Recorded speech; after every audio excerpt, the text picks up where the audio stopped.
지금 푸틴은 히틀러와 같은 길을 가고 있거든요. 정말 하다 안 되면 핵무기 쓰면서 종전선언할 수도 있죠. 중국군이 정말 28년 침공을 위한 빌드업을 하고 있구나. 28년의 전쟁을 해서 점령을 하고 대만에서 예를 들어서 국경절 행사할 수도 있죠. 자, 북한은 지금 러시아에 무기도 지원하고 병력도 가고 있는데 한국은 그러면 우크라이나에 무기 지원을 할 가능성이 있나요? 저는 점점 높아지고 있다고 봐요. 근데 좀 이 구독자분들 이거 아셔야 됩니다. 지금 한러 관계를 파탄시킨 건 우리 정부가 아니에요. 러시아입니다. 그게 이제 푸틴이 평양 가서 북러 정상회담 하면서 전에 없던 유사시, 한반도 유사시 군사 지원을 하겠다 이러면서 이게 사실 파탄이 났고, 그리고 지금 이제 각종 대러 제재로 인해서 우리가 러시아에서 어떤 경제 활동을 할 수 있는 상황이 아니에요. 근데 이제 일각에서는 이러면 한러 간의 경제 교류나 이런 게 문제를 겪는 거 아니냐. 이미 우크라이나 전쟁 터지면서 시작됐어요, 다. 그리고 각종 제재 때문에 할 수 있는 게 없어요. 심지어 현대자동차도 철수했잖아요. 서방의 많은 기업들도 철수를 했고. 그래서 이게 경제 이런 얘기하시는 거는 제가 봤을 땐 건 틀린 얘기인 것 같고, 지금 가장 큰 문제는 한반도 유사시에 러시아가 개입을 할 수 있다라는 거예요. 그렇죠. 그럼 우리도 그에 상응하는 뭔가를 조치를 취해야겠죠. 이제 얼마 전에 이제 대통령실에서는 당장 예를 들어 지금 가장 많이 언급되는 150억의 포탄 지원은 검토를 안 하고 있다. 우선은 방어용 무기 지원을 좀 염두에 두고 있다. 이제 얘기를 하는데, 이제 그 방어용 무기로 이제 얘기가 나오는 게 전에 우리 공군에 썼던 이제 호크 지대공 미사일이라고 있습니다. 지금은 이제 다 창고에 들어가 있는데, 그거를 사실 이제 우리 국산 지대공 미사일인 천공, 그 다음에 천공2로 대체를 지금 했거든요. 네. 그래서 이제 우리는 지금 안 쓰니까. 근데 지금 우크라이나가 러시아 때문에 겪고 있는 가장 큰 문제 중에 하나가 뭐냐면, 러시아가 이제 우크라이나의 주요 대도시들, 특히 이제 민간인 지역을 상대로 순항 미사일이나 아니면 이런 자폭 드론을 막 공격을 해요. 그러다 보니까는 이제 주거 지역, 특히 이제 아파트 같은 데 이런 게 막 떨어지거든요. 그래서 이걸 요격할 지대공 미사일이 지금 절실히 필요한 상황인데, 그래서 사실 이제 호크가 오래된 미사일이긴 하지만 실제 성능이 나쁘지가 않아요. 저도 이제 우리 공군에서 옛날에 이제 저쪽 이제 서해안의 대천 해수욕장 근처에 사격장이 있어요. 그래서 이제 직접 가서 쏘는 걸 보기도 했는데, 그래서 사실 이제 이게 좀 오래된 무기긴 하지만 워낙 우크라이나에 지금 지대공 미사일이 없으니까, 그래서 이제 심지어 이제 대만도 우리처럼 이제 대만에서 만든 국산 지대공 미사일로 이 호크를 대체를 했어요. 그래서 이제 한 1, 2년 전에 퇴역을 시켰는데, 요거를 이제 미국 통해서 몰래 우크라이나에 우회 지원을 했습니다. 그리고 이제 스페인 같은 경우에도 이제 안 쓰니까 창고에 있던 거를 빼서 이제 우크라이나에 직접 지원을 해줬죠. 근데 우리나라도 그래서 이제 요 가능성이 지금 높다라고 이렇게 많이 분석들을 하시는데, 근데 요게 좀 한 가지 제약 사항이 하나 있어요. 이게 미국에서 도입한 무기거든요. 그럼 이제 이걸 제3국에 넘기려면 미국의 미정부의 허가가 있어야 돼요. 근데 아시다시피 이제 미국은 우크라이나 군사 지원에 적극적이기 때문에 그건 어렵지 않을 거라고 보여지고, 그 다음에 이제 또 한 가지 우리가 또 꺼낼 수 있는 카드가, 이제 우리나라가 한 2000년 초반에 프랑스에서 이 미스트랄이라는 견착식 지대공 미사일을 수천 발을 도입을 했어요. 근데 이제 제가 앞서 말씀드렸지만 이제 무기체계 수명이 한 30년, 40년 가거든요. 근데 지금 이제 미스트랄 같은 경우에는 90년대 말부터 들어왔기 때문에 지금 이제 수명이 점점 좀 다해가요. 그래서 이것도 방어용 무기 측면에서는 우리가 이제 제공할 수 있지 않을까, 그렇게 좀 보여지고, 근데 이것도 이제 프랑스에서 도입한 거라 이것도 이제 프랑스 정부의 허가를 받아야 되는 문제가 있는데, 프랑스도 지금 워낙 우크라이나 무기 지원에 적극적이기 때문에 그렇게 어렵진 않을 거라고 보여집니다. 이제 전쟁 무기도 지원할 가능성이 앞으로 점차 높아지고 있다. 예. 자, 러시아 우크라이나 근데 전쟁한 지도 벌써 2022년 2월쯤이었나요? 거의 이제 3년 차죠. 예, 네. 3년이 넘어갔죠. 이거 언제까지 버틸 수 있는 거죠, 양국이? 그러니까 이제 아주 객관적으로 말씀드리면 둘 다 지금 그러기 상태예요. 네. 그러기 상태인데 지금 북한군이 뛰어들면서 약간 러시아가 이제 다시 쭉 일어나는 상황이죠. 다시 일어나는 상황이고, 이제 우크라이나도 이렇게 되면 이제 서방, 특히 이제 미국 중심, 나토 영국 중심으로, 야, 이게 안 되겠다. 무기 더 많이 지원해주겠다. 그럼 이제 또 다시 이제 우크라이나도 힘을 받는 상황이 될 거고, 그래서 조금 더 오래 갈 것 같아요. 올해는 뭔가 마무리되기는 쉽지 않을 것 같다. 내년 정도 돼야 뭔가 이제 종전의 분위기가 무르익지 않겠냐. 여기에 더해서 이제 변수가 사실 이제 미국 대선이죠. 다음 주에 있는데. 현재까지는 뭐 요즘에는 또 트럼프가 네. 앞서는 분위기, 막판에 좀. 또 어느새 네. 분위기가 휙휙 바뀌어서. 근데 그래서 이제 트럼프가 되면 아마 이제 네. 우크라이나에 대한 군사 지원과 관련돼서 조금 소극적인 입장을 갈 거고, 그러면은 이제 러시아도 그 틈을 타서 어떻게 보면 이제 미국의 중재하에 휴전하는 그런 방안도 나올 수 있고, 반면에 이제 해리스가 되면 계속 뭐 적은 양이나마 계속 지원을 할 겁니다. 그래서 25년까지도 좀 중반까지도 좀 끌고 가지 않겠냐, 이렇게 좀 보여집니다. 지금 그러면 전쟁이 앞으로 언제 어떻게 끝나는지는 한 25년 정도 보시는 건가요? 네, 25년 돼야 될 것 같아요. 트럼프면 좀 더 빨리 끝나는 분위기? 트럼프가 된다라고 가정했을 때는 상반기에 뭔가 이제 결과물을 내려고 하겠죠. 되고 나서 빨리 좀 뭔가 자기 성과 내려고. 자기 박 보여주기로. 그리고 이제 트럼프 아시다시피 이제 푸틴이랑 좀 친하잖아요. 그게 이것도 좀 썰이 있어요. 그러니까 이제 러시아에 어떻게 보면 꼼짝 못 하잖아요. 그래서 이제 미국 쪽에 전문으로 하신 분들이 이제 이것도 이제 소문이지만, 옛날에 이제 트럼프가 러시아 이제 대통령 전에 네. 갔을 때, 이제 사업가였을 때, 러시아 모스크바 갔을 때 이제 아주 그 질펀한 파티를 벌였다는 얘기가 있어요. 푸틴이 접대해서. 푸틴이 접대한 건 아닌데 그 질펀한 파티가 동영상으로 있다는 얘기가 있어요. 이건 뭐 저기 100% 팩트는 아니고 소문입니다. 근데 이제 그거를 쥐고 있다, 러시아가. 그래서 저기 트럼프가 러시아에는 꼼짝 못하는 거다. 뭐 그런 이제 미국 내 그런 소문이 있습니다. 근데 하는 걸 봤을 땐 좀 그럴 것 같기도 해요. 또 그분 아시잖아요. 트럼프 워낙 선거 관련된 추문들이 많았기 때문에 긴가민가 하지만 뭐 50% 되지 않겠냐. 그래서 이제 그렇게 되면 이제, 그리고 이제 뭐 트럼프 입장에서는 대선에 만약 재선에 성공한다 그러면 성과물이 좀 급하게 필요하잖아요. 그럼 이제 또 자기가 이렇게 중재해서 휴전했다. 항상 그런 걸 좋아하잖아요. 그런 거 좋아하잖아요. 네, 그래서 그렇게 할 가능성이 있지 않을까 보여집니다. 근데 이게 전쟁이 어쨌든 휴전이든 뭐 끝나게 된다면 어떤 방식으로 끝날까요? 뭐 영토를 지금 점령한 것들 어떻게 뭐 인정할 것인지, 돌려줄 것인지, 뭐 이런. 아마 지금 기존 위치, 그러니까 우리나라도 마찬가지였잖아요. 뭐 몇 월 몇 시로 휴전합니다 해놓고 그 땅으로 멈추겠다. 그래서 그 전까지는 막 치고받고 싸우잖아. 그럴 양상이 될 것 같아요. 유럽에서 흘러나온 얘기 보면 젤렌스키 대통령도 그냥 현 전선에서 멈추겠다라고 이제 얘기하는데, 이제 변수가 쿠르스크예요. 8월에 이제 우크라이나군이 갑자기 쿠르스크로 쳐들어갔잖아요. 들어갔잖아요. 근데 만약에 현 전선에서 멈추겠다 그러면 쿠르스크 땅 일부분이 자연스럽게 우크라이나에 편입돼 버리거든요. 그게 러시아가 못 받아들일 텐데. 그러면 이제 맞교환을 어딘가 해야죠. 그래서 이게 좀 약간 쿠르스크가 변수가 될 수 있지 않나, 이렇게 봅니다. 자, 전쟁이 끝나면 러시아, 우크라이나 경제는 어떻게 되는 거죠? 이제 뭐 양쪽 다 국방도 많이 약해졌고 그동안 돈도 많이 못 벌었기 때문에 이제 굉장히 힘든 혹한기를 보낸다는 얘기가 있던데. 그러니까 이제 러시아는 아마 휴전의 대가로 제재를 풀어달라고 할 겁니다.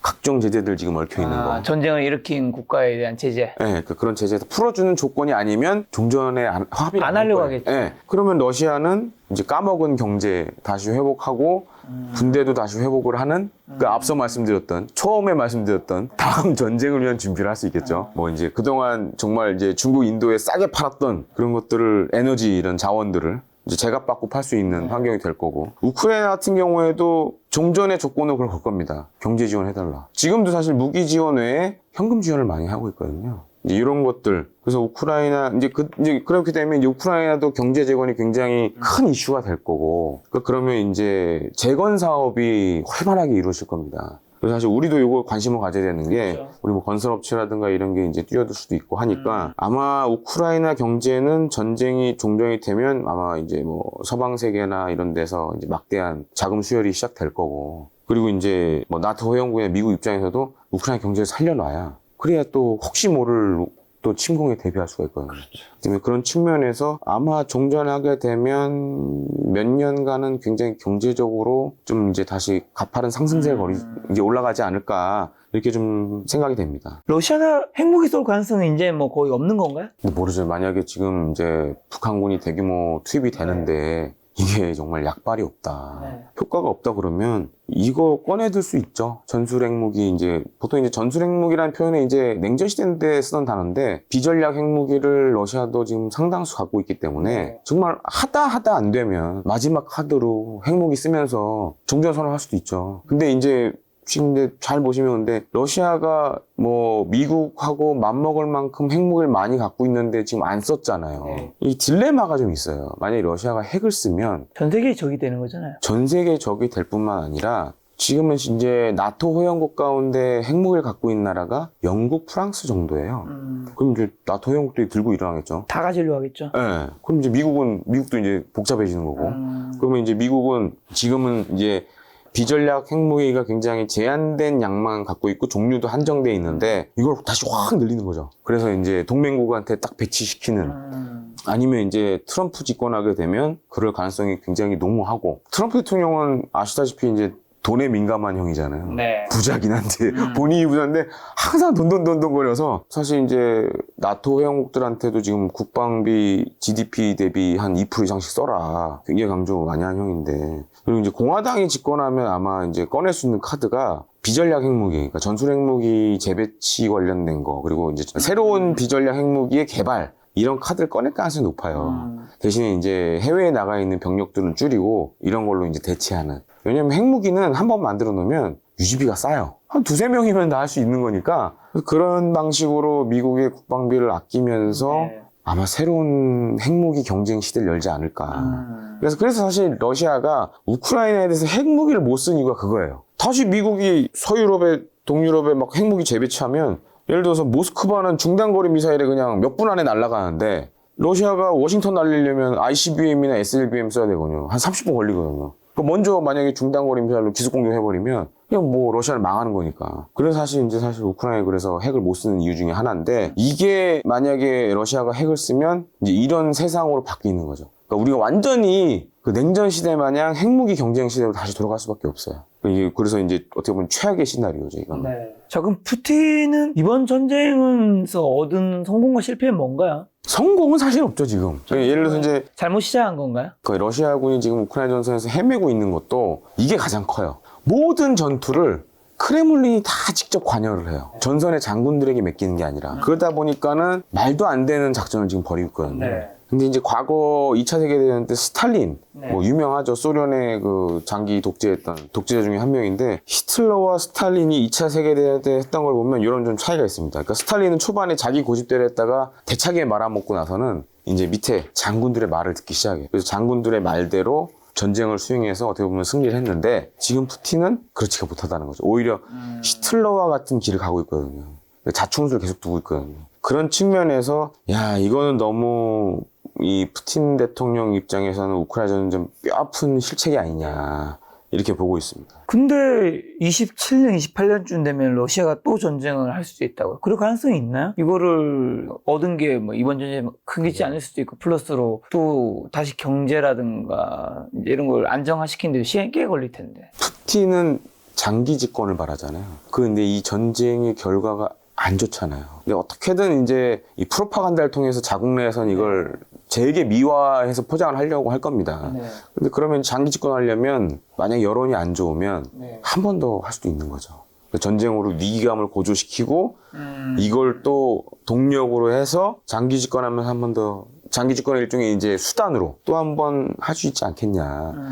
사실 그렇게 유럽에서도 많이 봐요, 또. 그래서 그런 측면에서는 좀 우려가 된다라고 봅니다. 자, 중국이 24년에 태평양에 ICBM을 발사했다고요? 그러니까 이게 되게 저는 좀 충격적으로 받아들여지거든요. 네네. 왜냐면 이제 중국은 영토가 커서 아시다시피 이제 세계에서 손꼽히는 영토 면적을 자랑하잖아요. 그래서 ICBM이나 SLBM을 자국 영의 영토에 쏘면 다 이렇게 시험이 가능해요. 물론 약간 이제 고각 발사를 해야 되는 문제가 있지만. 그래서 중국이 사실은 1980년에 한번 태평양으로 ICBM을 그러니까 정상 발사를 한 거예요. 위로 안 띄우고 그러니까 본 성능을 그대로 입증을 하는 시험 발사를 한번 했었습니다. 그때가 마침 공교롭게도 5.18 광주 민주화 운동이 있었을 때 중국 인민해방군이 배를 3척을 끌고 태평양으로 나가서 이거 실사격을 했어요. 근데 거의 지금 한 40여 년 만에 두 번째로 쏜 거거든요. 그러니까 이건 메시지가 있는 거죠. 요새 많이 나오는 게 27년 뭐 이제 대만 침공설이 많이 나오잖아요. 네. 그리고 이제 미국의 군 당국자들, 이제 고위 뭐 사령관들 이런 사람도 계속 언급을 하고 있고. 그래서 침공하고 나서 이런 식으로 ICBM 하나 딱 쏘면서 야, 만약에 미국이 개입하면 우리는 ICBM까지 쏠 그런 능력이 된다. 그러니까 이게 일종의 예행 연습일 수도 있다라는 거죠. 그러니까 이게 굉장히 무서운 메시지를 주고 있고, 지금 이제 아마 몇 개월 전에도 있었지만, 그러니까 10월 10일이죠. 쌍십절 때 이제 라이칭더 대만 총통이 좀 얘기를 세게 했어요. 물론 이제 지금 민진당 같은 경우에도 알아요. 그러니까 중국에 대해서 대만 독립과 관련된 말을 하면 중국은 대만을 침공할 수밖에 없다라는 걸 알아요. 그래서 라이칭더 총통도 대외적으로 하는 걸 봤을 때 독립이라는 단어는 안 씁니다. 잘 보시면 독립 단어 안 써요. 근데 이제 약간 우회적인 표현을 많이 쓰는데 발끈했어요. 쌍십절 때 이제 약간 이제 뭐 민주화 뭐 이런 얘기 하면서 했는데, 그래서 바로 그거 이제 며칠 지나서 이제 또 대만 포위 훈련을 했거든요.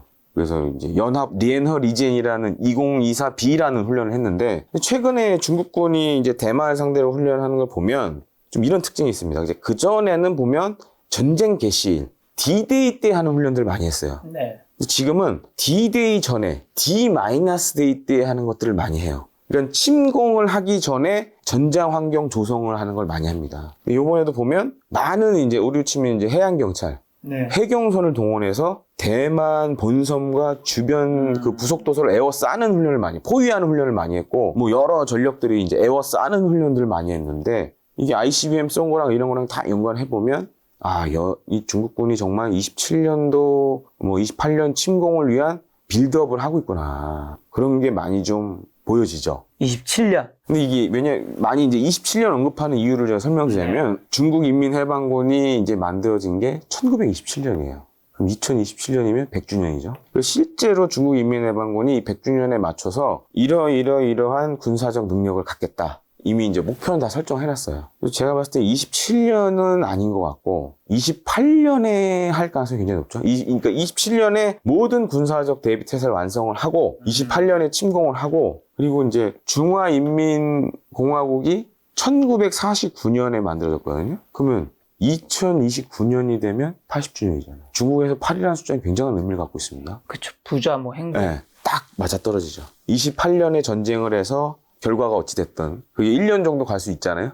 잘못하면. 그럼 2029년에 이제 점령을 하고, 그 다음에 대만에서 예를 들어서 그 국경절 행사할 수도 있죠. 천안문 광장이 아닌 대만 타이베이에서. 저는 그런 시나리오를 갖고 있지 않나. 중국 입장에서. 네, 그럴 거라고 봅니다. 자, 그걸 막아야 되는 대만의 그 군사력은 어느 정도고, 대만 군사력의 강점 같은 건 있나요? 사실 제가 이제 여기 패치가 하나 있는데, 뭔가요? 이게 사실 제가 프레스. 이제 한자로도 기자라고 써 있죠. 이게 어디서 받았냐면, 제가 이제 한국 기자 가운데 유일하게 대만 국방부의 기자로 등록된 사람이에요. 오. 제가 2013년도부터 19년도까지 대만군이 하는 한광 연습을 다 가서 취재하고 보기도 했어요. 심지어 이제 대만 국방부 기자들 그 기자 수첩에도 제가 사진하고 이게 있는데, 사실은 이제 중국이 대만을 점령하는 거는 그렇게 쉽진 않아요. 그리고 이제 미국도 그런 표현을 합니다. 미군들도 불침항모라는 표현을 많이 하는데, 전 세계에서 이제 방공망이 굉장히 두꺼운 도시 중에 하나가 타이베이예요.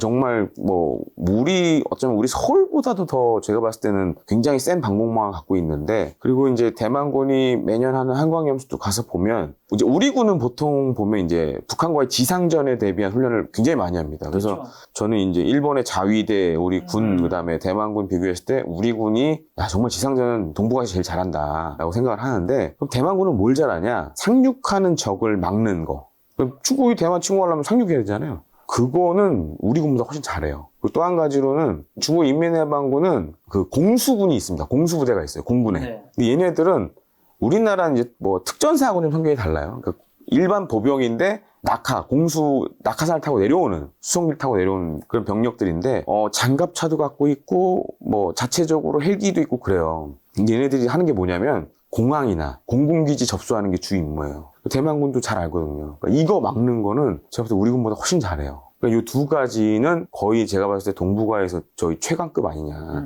밥만 먹고 그것만 해요, 진짜. 훈련을 가서 보면. 그리고 또 한 가지로 이제 뭐 대만 공군 같은 경우에는 이제 중국 인민해방군이 이제 로켓군이 있을 정도로 별도의 이제 탄도미사일과 순항미사일 쓰는 부대가 있을 정도로 많은 양을 갖고 있기 때문에, 네. 이 공군기지가 전쟁이 나면 거의 박살이 납니다. 네. 그래서 이제 그것 때문에 또 많이 하는 훈련 중에 하나가 뭐냐면, 그래서 고속도로를 비상시에는 공군기지로 활용을 많이 해요. 그 훈련을 많이 합니다. 그러니까 3개의 훈련을 많이 해요. 그러니까 상륙작전에 대비한 훈련, 그 다음에 이런 공군 기지나 공항을 접수하는 중국군을 막는 훈련. 또 한 가지는 이제 공군기지 파괴될 수가 있잖아요. 도로에서. 네, 그래서 이제 고속도로에서 하는 게 매년 이걸 돌아가면서 해요. 저는 가서 봤는데 정말 어떤 부분에서는 우리 군보다도 훨씬 이걸 굉장히 잘해요. 그래서 사실 쉽지는 않은데, 근데 왜 그럼 중국이 저렇게 무리수를 둬가면서 들어가면 엄청난 피해가 생길 수밖에 없거든요. 근데 왜 하려고 그러냐? 이게 사실 지금 시진핑 집권 체제와도 연관이 있어요.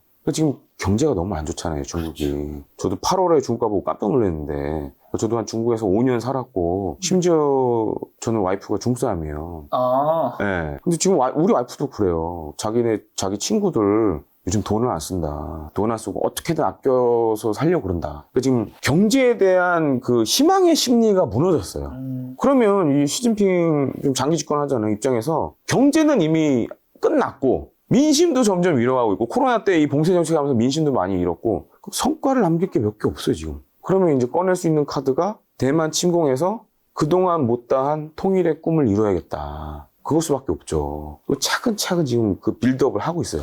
중국 인민해방원도 그렇고, 중국 공산당도 그렇고, 그래서 중국 공산당도 심지어, 저 그거 보고 깜짝 놀랐는데, 지금 중국 인구가 한 14억 될 겁니다. 근데 굉장히 중국에서 저명한 교수인데, 공산당원들 데리고 이제 강연하는데, 야, 미국이 남북전쟁 때 수많은 사람이 죽었다. 근데 통일을 하지 않았냐. 우리가 통일전쟁 하는데 14억 인구 가운데 한 10% 죽는 건 일도 아니다. 그만한 가치가 있는 일이다. 1억 4천 정도는 대만 해협에 빠뜨릴 생각하는 거죠. 그래도 많으니까. 그쵸, 어마어마한 거죠, 이게. 그러니까 그 정도로, 그러니까 미국도 계속 경고하잖아요. 27년, 28년 얘기하면서. 그것도 무슨 이 낮은 계급에 있는 군인들이 얘기하는 게 아니라 미국의 뭐 태평양 사령관 이런 사람들이 얘기하거든요. 국방부의 뭐 고위 관료들. 그러니까 이거는 미국도 알고 있는 거예요. 할 것 같다, 진짜. 그래서 지금 이제 태평양상에 미국의 허브 기지가 몇 군데 있습니다. 네. 그 중 하나가 괌이에요. 괌. 우리 놀러 많이 가죠? 많이 가죠. 갔다 왔습니다. 괌에 보면 미군 기지들 많잖아요. 그 앤더슨 공군기지 같은 경우에는 B-50이나 B-연비 같은 B-2 전략 폭격기들이 거기 배치되고 그러거든요. 저는 이제 가보진 않았고 구글어스로 최근에 봤는데 난리도 아니에요. 공사판이에요, 공사판. 막 괌을 지킬 수 있는 탄도탄 조기경보 레이더 뭐 이런, 그다음에 요격 체계 네. 계속 만들고 있습니다, 지금. 태평양의 미군들도 중국의 침공에 대비해서 빌드업을 계속 하고 있어요. 그래서 지금 이제 이게 어쩌면 진짜 가능성이 또 50% 이상이 아니냐라고 저는 보고 있어요. 실제로 만약에 중국에 대만이 침공하면 뭐 그 두 나라는 당연히 싸우고 그 주변의 국가들은 어떤 나라들이 다 개입하는 거죠? 지금 이제 미국이 당연히 뛰어들어올 거고. 미국이 직접 개입할 거냐, 아니면 이제 우크라이나처럼 무기 지원을 할 거냐. 네. 근데 최근에 양상을 보면 이제 내년도 대만 국방 예산 보고 제가 좀 깜짝 놀란 게 뭐냐면 대만군 병력이 한 17만, 18만 됩니다. 너무 작은데요? 네, 이제 거기 이제 모병제 하다가 이제 망한 케이스 중에 하나인데 갑자기 내년도 예산에 신형 소총 13만 정을 구입하겠다고 이렇게 나왔어요. 생각해보세요. 17만, 18만 대인데 총을 13만 정 산다라는 거는 메시지가 분명히 있는 거죠. 기존 총을 갈아서 이거를 예를 들어서 이제 예비 부대 그런 메시지도 있고 네. 그 3년 동안에 13만 정을 구입해서 배치를 하겠다. 지금 3년 계산해보세요. 27년 아니에요. 거기다가 최근에 자폭 드론도 미국에서 한 뭐 수천 발 샀죠. 그 다음에 이제 스팅거 미사일하고 이제 견착식 지대 검사가 있습니다. 우크라이나전에서 이제 러시아 뭐 전투기 헬기 격추시킨 그것도 2,000발 하겠다. 그래서 대만군도 최근에 이런 국방 예산으로 도입하는 무기들을 보면 목표 연도가 다 27년, 28년도예요. 그때까지 다 갖고 있겠다. 그 대만군도 사실 지금 빌드업을 하고 있는 상황이죠. 네. 미국이 그러면 한국이랑 일본은요? 일본은 사실 기정사실이고 터지면 참전한다. 왜냐면 이제 우리가 그걸 보셔야 돼요. 그러니까 일제시대 때 보면은 일본이 한반도하고 대만을 식민지로 삼았잖아요. 일본 입장에서는 대만하고 이 한반도는 생명선입니다. 일본을 쳐들어올 수 있는 두 공간이잖아요. 그리고 일본도, 뭐 우리도 마찬가지지만 일본은 또 해양국가예요. 그러니까 이제 예를 들어서 페르시아만에서 원유를 싣고 오는 배가 대만 해협 근처를 거쳐서 다 들어오는데 여기가 마비된다. 그럼 일본은 당장 경제가 타격을 받을 수밖에 없어요. 그렇죠. 이건 우리도 마찬가지입니다. 엄청난 물동량을 지금 우리 제주도 남방 해역에서 그게 이제 대만까지 다 포함이 되는데 여기서 다 지금 어마어마한 양의 이 해상 물동량이 있고 그다음에 하늘에서도 많은 뭐 여객기나 뭐 화물기가 떠다니잖아요. 전쟁 나면 다 마비되는 거예요. 그 일본은 당연히 이제 참전할 수밖에 없고. 근데 우리나라가 변수죠. 가장 큰 건. 우리나라가 어떻게 하느냐에 따라서 뭐 약간 전쟁의 양상이 정말 큰 기여를 할 수도 있고 아니면 대만이 뭐 몰락하는데 역할을 할 수도 있고 좀 그런 것들이 좀 걱정이 되긴 합니다. 중국이라서 우리가 직접 뛰어들기도 애매하고 안 뛰어들기도 애매하고. 그게 딜레마죠. 방금 말씀하신 게 딜레마예요. 그러니까 우리가 나라 같은 경우 이제 민주주의 국가인데 참 미국이 막 뛰어들고 주한미군도 빠져나가고 막 이러면 이렇게 멍하니 있어야 되는 거냐 아니면은 적극적이든 적극적인 개입을 해야 되는 거냐. 그게 사실은 제가 봤을 때 가장 큰 딜레마죠, 이게. 중국이 대만을 침공하는 순간에 뭐 그런 얘기도 있다. 북한이 남침을 할 수 있다. 앞에서 말씀드렸지만 쉽지 않을 것 같아요. 그러니까 이제 일단 북중 관계가 지금 안 좋죠. 중국이 북한에 대해서 그렇게 하려면 북한이 아마 맨입에는 안 할 겁니다. 뭔가 엄청난 선물을 주지 않는 이상 하기 쉽지 않아요. 그리고 일단 기본적으로 이 김씨 3부자 김일성, 김정일, 김정은, 뭐 김주해까지 나중에 쭉 내려가서 봤을 때는 그런 말 많이 하잖아요. 이제 뭐 천년의 적이다. 근데 그 중국은. 배경이 뭐냐?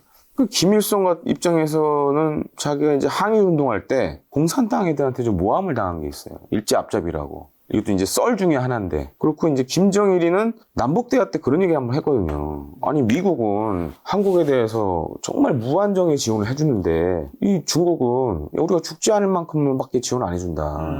그리고 이제 김정은은 또 어떤 문제가 있었냐. 이복형 김정남이 있었죠, 왜? 장성택하고. 근데 다 죽여버렸잖아요. 그러니까요. 중국은 항상 그 생각이 있거든요. 거기가 중국이랑 친했다면서요. 그것도 그렇고, 김정은 입장에서 이 두 사람 앞장 세워서 중국식 사회주의, 개혁개방 노선에서 자기 밀어내고 정권을 이렇게 뺏어가면 어떡하냐. 그런 위협이 있었거든요. 그래서 사실 죽인 거예요. 이건 잘 보면은 다 사이가 안 좋은 거죠.